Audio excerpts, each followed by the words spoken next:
సంస్థను అభివృద్ధి పథంలో నడపడం కోసం మారుతున్న టెక్నాలజీని ఉపయోగిస్తూ ఉత్పత్తిని పెంచడంతో పాటు బొగ్గును వెలికి తీయడంకు అయ్యే ఖర్చును తగ్గించుకోవాల్సిన అవసరం ఉందని RG1 GM లలిత్ కుమార్ అన్నారు. RG1 GM కార్యాలయంలోని కాన్ఫరెన్స్ హాల్లో సోమవారం నిర్వహించిన మల్టీ డిపార్ట్మెంట్ సమావేశంలో GM SO2 GM Anjaneya Prasad, personal manager Ravinder Reddy Singareni సంస్థ నష్టాలను అధిగమిస్తూ లాభాల్లోకి రావడానికి చేపట్టాల్సిన విధానాలను పవర్ పాయింట్ ప్రజెంటేషన్ ద్వారా మీడియాకు వివరించారు. సింగరేణి సంస్థలో బొగ్గు నాణ్యతను పెంచుకోవాలని, మార్కెట్ను పెంచుకునే విధంగా బొగ్గు ఉత్పత్తిని పెంచాలని అన్నారు.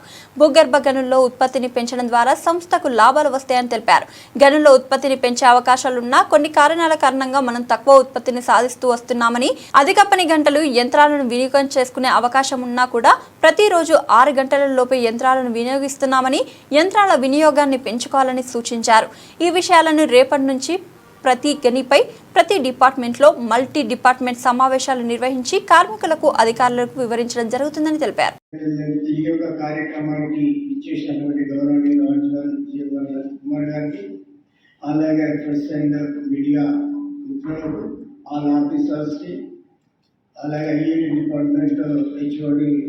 ప్రసాద్ గారికి, పర్సనల్ డిపార్ట్మెంట్ రవీందర్ రెడ్డి గారికి, అందరికీ ఏఐటీసీ బ్రాంచ్ తరఫున కృతజ్ఞతలు తెలుపుతూ, మల్టీ డిపార్ట్మెంటల్ ప్రోగ్రామ్ సింగరేణిలో గత 7-8 సంవత్సరాలు నడిపినటువంటి పరిస్థితులలో లాస్ట్ ఇయర్లో సిఎండి గౌరవనీయులు బల్లం గారు వారు నిర్ణయం తీసుకొని మల్టీ డిపార్ట్మెంట్ ప్రోగ్రాములు సింగరేణి కంపెనీకి కార్మికులను ఉద్దేశించి కార్మికుల యొక్క ఆలోచన తీరు మార్చే విధంగా కంపెనీ మీద పడుతున్నటువంటి భారము, లాభ నష్టాలు,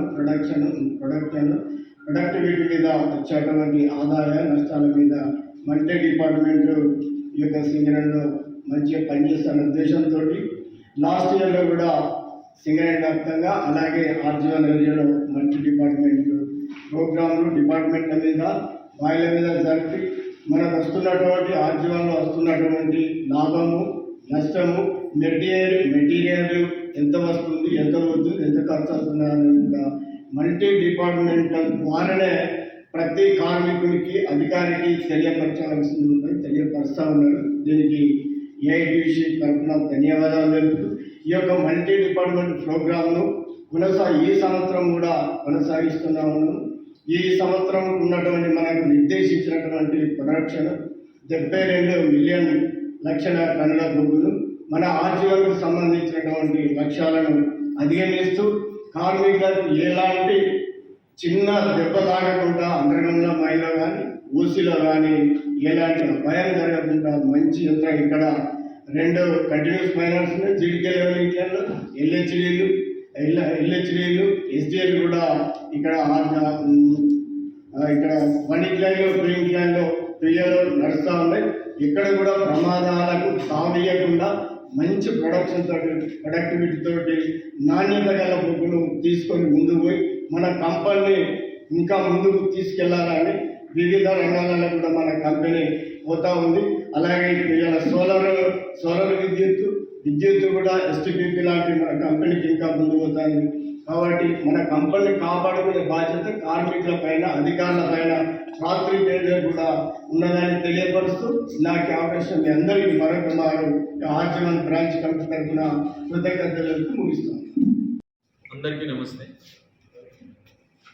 సింగరేణి కాలేజ్ చైర్మన్ బలరాం నాయక్ గారి యొక్క ఆదేశాల మేరకు RG1 ఏరియాలో ఇట్లా ప్రెస్, పాత్రికేయులు, మీడియా మరియు HODలందరితో పత్రికా సమావేశం నిర్వహించడం జరిగింది. యూనియన్ ప్రతినిధులు కూడా హాజరయ్యారు.